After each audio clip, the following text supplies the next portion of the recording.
Salut à vous et bienvenue sur Gainvest. Là, pour ceux qui viennent d'arriver sur Gainvest, sachez que Gainvest est une chaîne sur laquelle vous trouverez des idées et des conseils sur comment investir en Guinée. Donc, depuis 2020, je me suis lancé dans l'investissement agricole et tout se passe bien.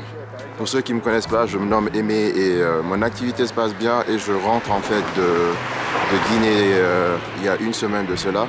Et j'ai fait un séjour de 3 semaines et durant ces 3 semaines, j'ai fait plein de choses que j'ai envie en fait de partager dans cette vidéo. Donc j'ai un petit condensé de mon séjour. J'ai essayé de faire des vidéos sur chaque thématique que je vais aborder dans cette vidéo.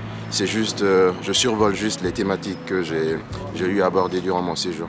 Donc en gros, le séjour a duré 3 semaines.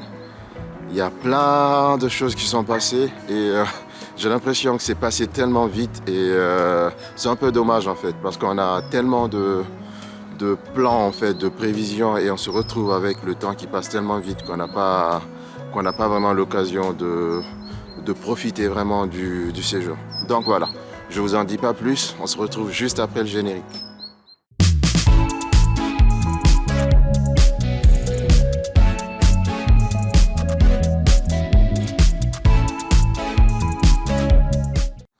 Déjà, le vol s'est bien passé et à l'arrivée, j'étais assez énergétique, donc j'ai eu le temps de me lancer directement dans la production de vidéos.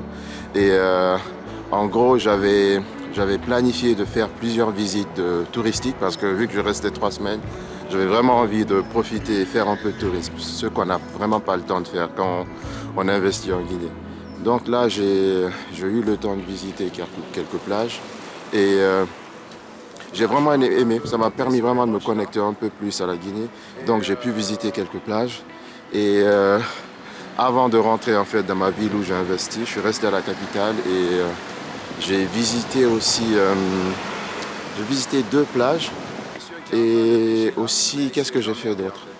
Je me suis mis vraiment en tourisme, j'ai fait quelques tours de restaurants et c'était vraiment bien. Et c'était l'une des premières, c'est que j'ai pris le temps de conduire un peu dans la capitale parce que à chaque fois, j'ai pas le temps. Et je pense que ça permet un peu d'aller en fait dans des endroits un peu qui sortent de notre chemin ou notre trajet habituel pour un peu voir la réalité du pays. Donc ça m'a vraiment aidé à me connecter encore plus. Sinon, j'ai fait quelques démarches administratives. Pour ceux qui ne savent pas, en fait, le permis guinéen, il évolue et passe maintenant au...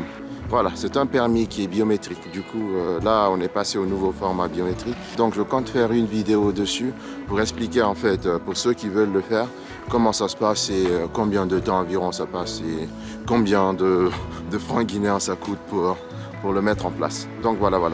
Sinon, pour le séjour, dès que je suis arrivé dans ma ville, en fait, où j'ai mon activité, j'ai commencé directement à travailler parce que, comme je vous l'ai dit, en fait, l'une de mes préoccupations, c'était la clôture. Et j'ai vraiment démarré, en fait, tous les travaux concernant la clôture. Donc, j'ai dû me renseigner, en fait, sur les types de poteaux parce qu'en fait, à la base, je voulais des poteaux, en fait, qui soient déjà faits. Mais vu la difficulté, en fait, d'en trouver, j'ai décidé d'en faire directement. Donc, vous verrez dans les vidéos qui vont bientôt arriver, que j'ai démarré en fait la fabrication de mes propres poteaux que je vais placer après autour du domaine et pour démarrer en fait le début des clôtures. Donc ça c'était l'une de mes actions. Donc je me suis un peu baladé en fait dans le marché et entre achat de chargement de ciment, achat de chargement de sable, achat de chargement de gravier. Donc en gros on voulait faire le travail dans mon domaine et vu la localisation un peu spéciale du domaine agricole, j'ai pas voulu en fait me lancer dans le transport de gravier, de sable et tout dans un endroit un peu éloigné et qu'on ne puisse pas suivre en fait l'avancée des travaux. Donc j'ai décidé de faire les travaux chez moi directement. Donc ça c'était bien. Ça m'a permis de suivre en même temps les travaux du béton et de suivre d'autres activités en parallèle. Sinon après ça, j'ai aussi pu visiter en fait quelques domaines.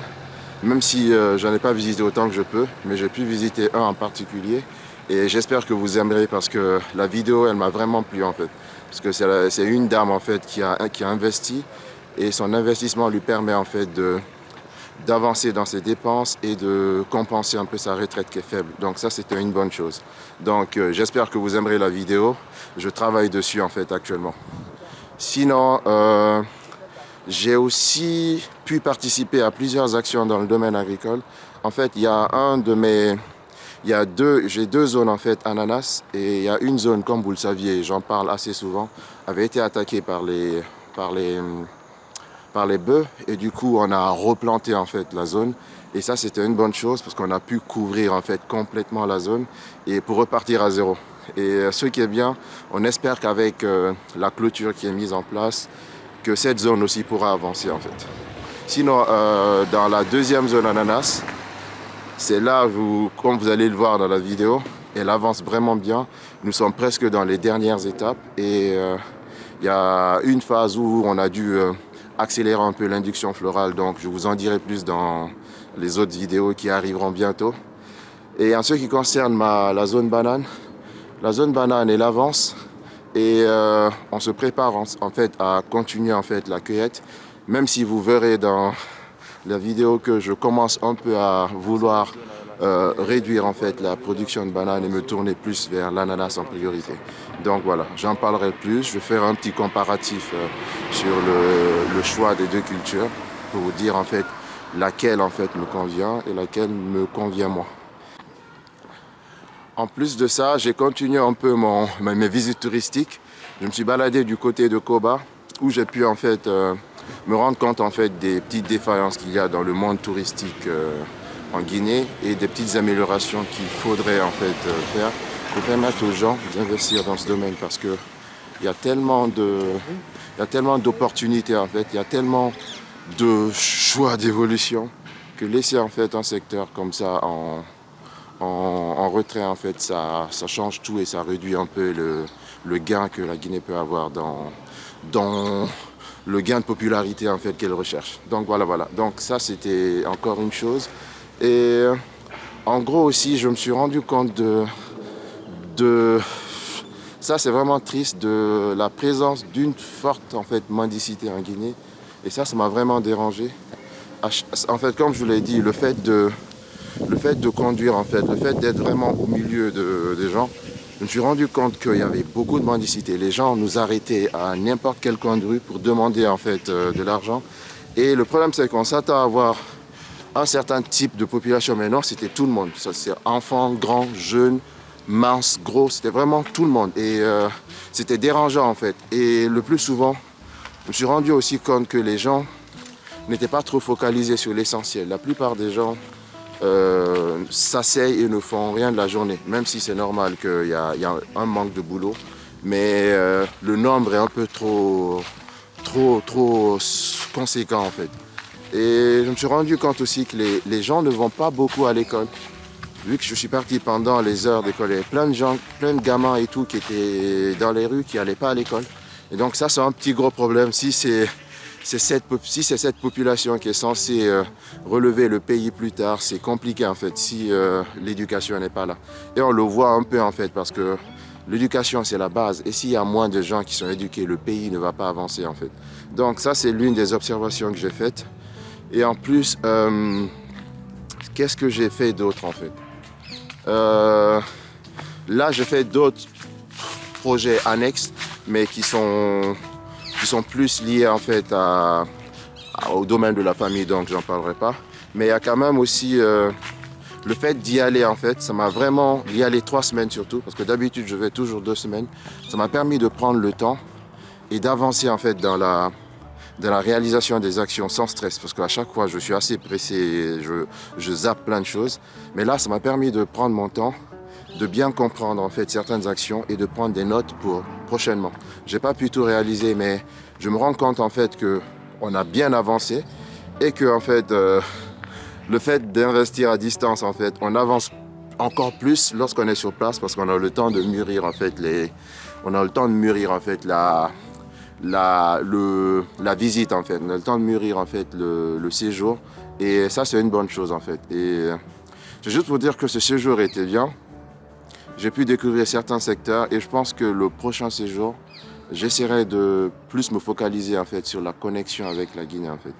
Et pour terminer, j'ai vu surtout certains produits locaux en fait qui m'ont vraiment motivé en fait à me tourner après vers la transformation. Je cherche vraiment à me tourner vers la transformation parce que c'est un secteur qui me touche et que je pense est utile en fait pour valoriser certains produits. Donc pour ceux qui s'y connaissent, dites-moi ce que vous en pensez. Que j'ai vu de bons produits que je ne pensais pas trouver en Guinée, qui étaient bien emballés, bien présentés. J'en ai même acheté quelques-uns, même si c'est un peu cher quand même pour le Guinéen lambda. Mais c'était bien de voir des produits bien présentés et qu'on peut facilement transporter sans problème. En plus, j'ai failli tomber plusieurs fois lorsque je tournais les vidéos. La première fois, c'était au bord de la mer. J'ai failli presque casser en fait mon téléphone. Et la deuxième fois, c'était sur le domaine agricole, lorsqu'on préparait en fait les rejets d'ananas pour les planter. Donc ça va un peu en gag en fait. Ça montre que c'est pas si simple en fait d'investir quand même. Sinon, il y a un petit aperçu aussi que je me suis, qui a été mis en évidence en fait. Pour investir en Guinée, il n'y a pas vraiment ou en Afrique en général, il n'y a pas de feuille de route. Chacun a sa façon en fait d'aborder les problèmes. Et c'est juste pour vous dire que lorsque vous lancerez en fait, n'essayez pas de copier une façon de faire en fait. Essayez de comprendre et faire une façon d'investir à votre façon en fait, parce que c'est pas du copier-coller et il y a tellement de paramètres en fait différents qui feront que vous pourrez pas appliquer en fait exactement la façon d'investir d'une autre personne. Donc ça c'est une chose à retenir.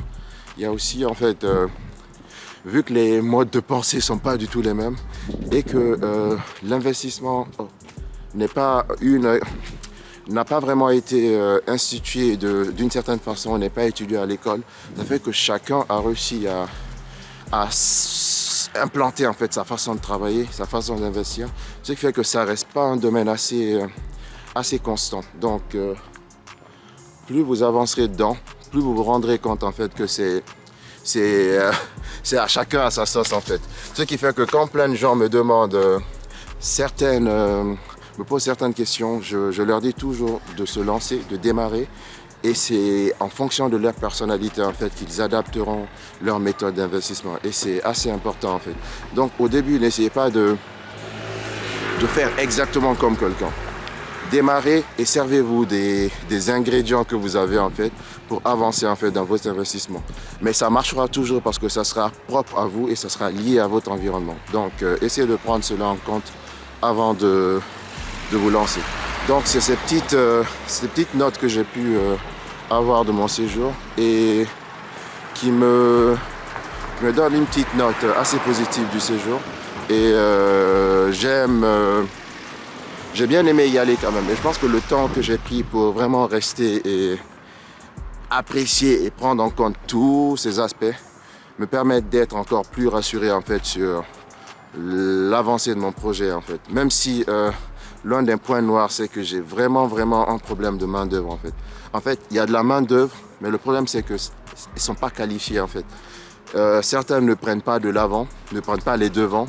Et on est obligé de réfléchir pour eux. Et des fois, après autant d'années dans le business, c'est un peu révoltant.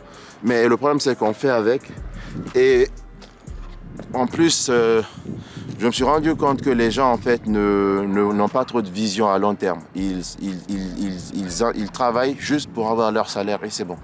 Ils n'arrivent pas à vraiment s'imprégner, en fait, de l'emploi pour vous pouvoir proposer des choses. Et ça, c'était l'une des observations que j'ai faites. Mais le problème, c'est qu'on leur en veut pas. Ils pensent comme ça, en fait.